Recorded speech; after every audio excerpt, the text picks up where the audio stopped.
اللہ اللہ اللہ۔ سورہ مومن کی آیت نمبر 28، سورہ مومن کا چوتھا رکوع اور 24ویں پارے کا 9واں رکوع۔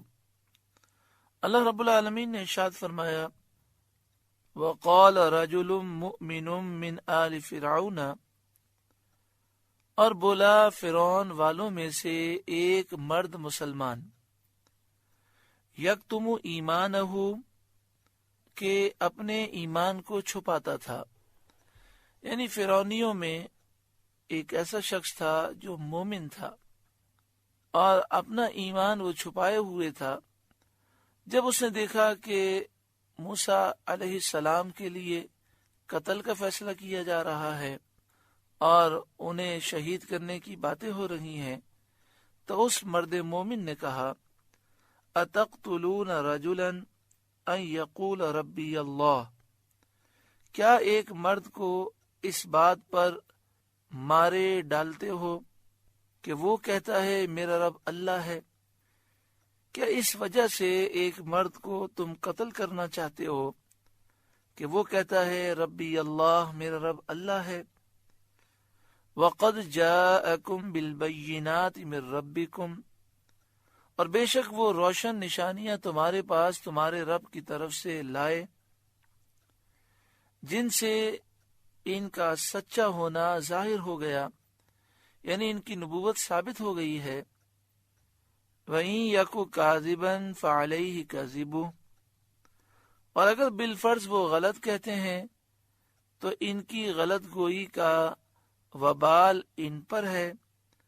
وَإِن يَكُ صَادِقًا يُصِبْكُمْ بَعْضُ الَّذِي يَعِدُكُمْ، اور اگر وہ سچے ہیں تو تمہیں پہنچ جائے گا کچھ وہ جس کا تمہیں وہ وعدہ دیتے ہیں۔ مطلب یہ ہے کہ دو حال سے خالی نہیں، یا یہ سچے ہوں گے یا جھوٹے۔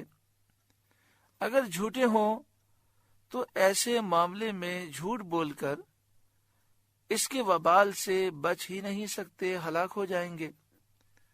اور اگر سچے ہیں تو جس عذاب کا تمہیں یہ وعدہ دیتے ہیں اس میں سے بالفعل کچھ تمہیں پہنچ ہی جائے گا۔ کچھ پہنچنا اس لیے کہا کہ آپ کا وعدہ عذاب دنیا اور آخرت دونوں کو عام تھا، اس میں سے بالفعل عذاب دنیا ہی پیش آنا تھا۔ یعنی مرد مومن نے کہا کہ جس عذاب کا یہ وعدہ دے رہے ہیں، دنیا اور آخرت کا عذاب، تو آخرت کا عذاب تو آخرت میں پہنچے گا، لیکن دنیا کا عذاب تمہیں ضرور پہنچے گا اگر یہ سچے ہیں اور تمہارے پاس یہ دلائل لے کر آئے ہیں جس سے ان کا سچا ہونا ثابت ہے، لہذا ان کی نافرمانی نہ کرو۔ ان اللہ لا یہدی من ہوا مسرف کذاب، بے شک اللہ ہدایت نہیں دیتا اسے جو حد سے بڑھنے والا بڑا جھوٹا ہو۔ یعنی جو اللہ پر جھوٹ باندھے، کذاب ہے، بڑا جھوٹا ہے، مسرف ہے، حد سے بڑھنے والا ہے، اللہ تعالیٰ اسے راہ نہیں دیتا، ہدایت نہیں دیتا۔ یا قومی، اے میری قوم، مرد مومن نے کہا، یا قومی، اے میری قوم، لکم الملک اليوم ظاہرین فی الارض، آج بادشاہی تمہاری ہے اس زمین میں، غلبہ رکھتے ہو، یعنی مصر میں تم غلبہ رکھتے ہو، تو ایسا کام نہ کرو کہ اللہ تعالیٰ کا عذاب آئے۔ اگر اللہ تعالیٰ کا عذاب آیا، فَمَن يَنصُرُنَا مِن بَأْسِ اللَّهِ إِن جَاءَنَا، تو اللہ کے عذاب سے ہمیں کون بچا لے گا اگر ہم پر وہ عذاب آ جائے۔ قال فرعون، فرعون بولا، ما اریکم الا ما ارا، میں تو تمہیں وہی سجاتا ہوں جو میری سوجھ ہے، یعنی جو مجھے سمجھ میں آتا ہے وہی میں تمہیں بتاتا ہوں۔ میرا تو یہ خیال ہے کہ موسیٰ علیہ السلام کو قتل کر دینا چاہیے۔ یہ بات فرعون نے کہی۔ وما اہدیکم الا سبیل الرشاد، اور فرعون بولا اور میں تمہیں وہی بتاتا ہوں جو بھلائی کی راہ ہے، بھلائی کا راستہ ہے۔ وقال الذی آمن، اور وہ ایمان والا بولا، یا قومی، اے میری قوم، انی اخاف علیکم مثل یوم الاحزاب، مجھے تم پر اگلے گروہوں کے دن کا سا خوف ہے۔ یعنی تم موسیٰ علیہ السلام کو جھٹلا رہے ہو، ان کو شہید کرنا چاہتے ہو، تو مجھے اس بات کا خوف ہے کہ جس طرح پچھلی قومیں برباد ہوئیں جنہوں نے رسولوں کو جھٹلایا، تم بھی برباد ہو جاؤ گے۔ مثل دأب قوم نوح وعاد وثمود، جیسا دستور گزرا نوح کی قوم اور عاد اور سمود، والذین من بعدہم، اور ان کے بعد اوروں کا، کہ انبیاء علیہ السلام کی یہ لوگ تکذیب کرتے رہے، جھٹلاتے رہے، ہر ایک کو اللہ کے عذاب نے ہلاک کر دیا۔ وَمَا اللَّهُ يُرِيدُ ظُلْمًا لِلْعِبَادِ، اور اللہ بندوں پر ظلم نہیں چاہتا، بغیر گناہ کے اللہ ان پر عذاب نہیں فرماتا، اور حجت کو قائم کیے بغیر ان کو ہلاک نہیں فرماتا۔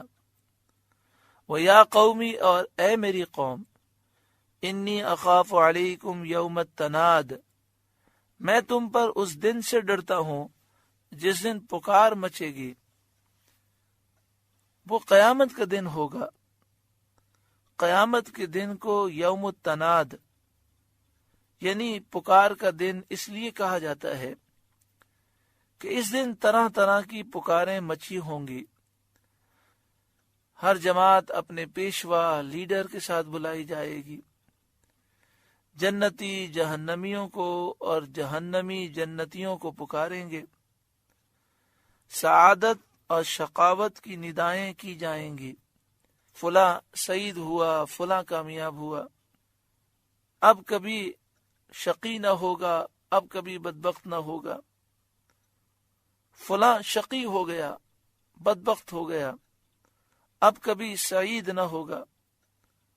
اور جس وقت موت ذبح کی جائے گی، اس وقت ندا کی جائے گی کہ اے اہل جنت، اب دوام ہے، موت نہیں، اور اے اہل دوزخ، اب دوام ہے، موت نہیں۔ تو یہ پکار کا دن ہے، کئی قسم کی طرح طرح کی پکاریں مچی ہوں گی۔ وَيَا قَوْمِ، اے میری قوم، انی اخاف علیکم یوم التناد، میں تم پر اس دن سے ڈرتا ہوں جس دن پکار مچے گی، یوم تولون مدبرین، جس دن پیٹھ دے کر تم بھاگو گے، یعنی حساب کی جگہ سے، موقف حساب سے جہنم کی طرف تم بھاگو گے۔ ما لکم من اللہ من عاصم، اللہ سے تمہیں کوئی بچانے والا نہیں، یعنی اللہ کے عذاب سے تمہیں کوئی نہیں بچا سکے گا۔ وَمَن يُضْلِلِ اللَّهُ فَمَا لَهُ مِنْ هَادٍ، اور جسے اللہ گمراہ کرے اس کا کوئی راستہ دکھانے والا نہیں۔ وَلَقَدْ جَاءَكُمْ يُوسُفُ مِنْ قَبْلُ بِالْبَيِّنَاتِ، اور بے شک اس سے پہلے تمہارے پاس یوسف روشن نشانیاں لے کر آئے، یعنی حضرت موسیٰ علیہ السلام سے پہلے مصر میں حضرت یوسف علیہ السلام نے حکومت فرمائی، اور آپ کی حکومت کئی سو سال پہلے تھی، اور آپ روشن نشانیاں لے کر آئے۔ فما زلتم فی شک مما جاءکم بہ، تو تم ان کے لائے ہوئے سے شک ہی میں رہے، حتی اذا ہلک، یہاں تک کہ جب انہوں نے انتقال فرمایا، یعنی حضرت یوسف علیہ السلام کا وصال ہو گیا، قلتم لن یبعث اللہ من بعدہ رسولا، تم بولے ہرگز اب اللہ کوئی رسول نہ بھیجے گا۔ یہ بے دلیل بات تم سے پہلے لوگوں نے خود نکالی تھی، خود گڑی تھی، تاکہ حضرت یوسف علیہ السلام کے بعد آنے والے نبیوں کی تم تکذیب کرو، ان کا انکار کرو اور انہیں جھٹلاؤ تو تم کفر پر قائم رہے، اور حضرت یوسف علیہ السلام کی نبوت میں شک کرتے رہے، اور بعد والوں کی نبوت کے انکار کے لیے تم نے یہ منصوبہ بنا لیا کہ اب اللہ تعالیٰ کوئی رسول ہی نہ بھیجے گا، اور لوگوں میں مشہور کر دیا کہ یوسف علیہ السلام کے بعد کوئی رسول اب نہیں آ سکتا۔ کذالک یضل اللہ من ہوا مسرف مرتاب، اللہ یوں ہی گمراہ کرتا ہے اسے جو حد سے بڑھنے والا، شک لانے والا ہے، ان چیزوں میں شک لانے والا ہے جن پر روشن دلیلیں گواہ ہیں۔ ایسے لوگ حق سے دور رہتے ہیں۔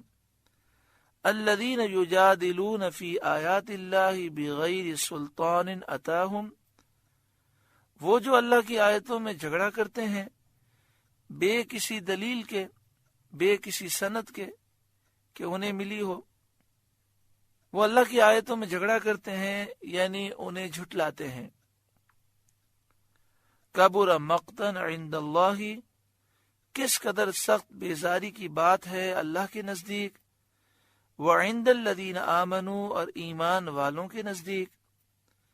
کذالک یطبع اللہ علی کل قلب متکبر جبار، اللہ یوں ہی مہر کر دیتا ہے متکبر سرکش کے سارے دل پر کہ اس میں ہدایت قبول کرنے کا کوئی محل، کوئی جگہ باقی نہیں رہتی۔ یعنی جو متکبر ہے، سرکش ہے، اس کے پورے دل پر اللہ تعالیٰ مہر لگا دیتا ہے، اس دل میں ہدایت قبول کرنے کی کوئی جگہ باقی نہیں رہتی۔ وقال فرعون، اور فرعون بولا جہالت کی وجہ سے اور فریب دینے کے لیے اپنے وزیر سے بولا، یا حامان ابن لی صرحا لعلی ابلغ الاسباب، اے حامان میرے لیے اونچا محل بنا، شاید میں راستوں تک پہنچ جاؤں۔ اسباب السماواتی، کاہے کے راستے؟ آسمانوں کے راستے۔ یعنی فرعون نے حامان سے کہا کہ میرے لیے ایک بہت اونچا محل بناؤ تاکہ میں اس پر چڑھ کر آسمان تک پہنچ جاؤں۔ فَأَطَّلِعَ إِلَىٰ إِلَٰهِ مُوسَىٰ، تو موسیٰ کے خدا کو جھانک کر دیکھوں۔ وَإِنِّي لَأَظُنُّهُ كَاذِبًا، اور بے شک میرے گمان میں تو وہ جھوٹا ہے۔ انہوں نے کہا کہ میرا گمان یہ ہے کہ موسیٰ علیہ السلام جھوٹ بول رہے ہیں، موسیٰ علیہ السلام میرے سوا اور خدا بتانے میں جھوٹے ہیں، نعوذ باللہ من ذالک۔ یہ بات فرعون نے اپنی قوم کو دھوکہ دینے کے لیے کہی، کیونکہ وہ جانتا تھا کہ سچا معبود صرف اللہ ہے۔ فرعون اپنے آپ کو فریب کاری کے لیے معبود کہتا تھا۔ اس واقعے کا بیان سورہ قصص میں گزر چکا۔ وَكَذَلِكَ زُيِّنَ لِفِرْعَوْنَ سُوءُ عَمَلِهِ، اور یوں ہی فرعون کی نگاہ میں اس کا برا کام بھلا کر دکھایا گیا، یعنی اللہ تعالیٰ کے ساتھ شرک کرنا اور اس کے رسول حضرت موسیٰ علیہ السلام کو جھٹلانا، یہ برے کام فرعون اچھے سمجھتا تھا۔ شیطانوں نے وسوسے ڈال کر فرعون کی برائیاں اس کی نظر میں اچھی کر دکھائیں۔ وَصُدَّ عَنِ السَّبِيلِ، اور وہ راستے سے روکا گیا۔ وَمَا كَيْدُ فِرْعَوْنَ إِلَّا فِي تَبَابٍ، اور فرعون کا داؤ ہلاک ہونے ہی کو تھا، یعنی فرعون کے مکر و فریب تباہ و برباد ہوئے۔ جو حضرت موسیٰ علیہ السلام کی نشانیوں کو باطل کرنے کے لیے فرعون نے مکر و فریب اختیار کیے، وہ سب ہلاک ہو گئے، اور فرعون بھی ہلاک ہوا، اور یہ حق کا راستہ نہ روک سکا۔ ہمیشہ یہی ہوتا ہے کہ حق کو فتح ہوتی ہے، حق کا راستہ روکا نہیں جا سکتا، لیکن امتحان ضرور ہوتا ہے، آزمائشیں ہوتی ہیں، اور اہل حق صابر ہوتے ہیں، ان امتحانات میں وہ پورے اترتے ہیں اور بالآخر فتح اہل حق کی ہوتی ہے۔ اللہ تعالی ہمیں بھی اہل حق میں شامل فرمائے اور استقامت عطا فرمائے۔ اللہ اللہ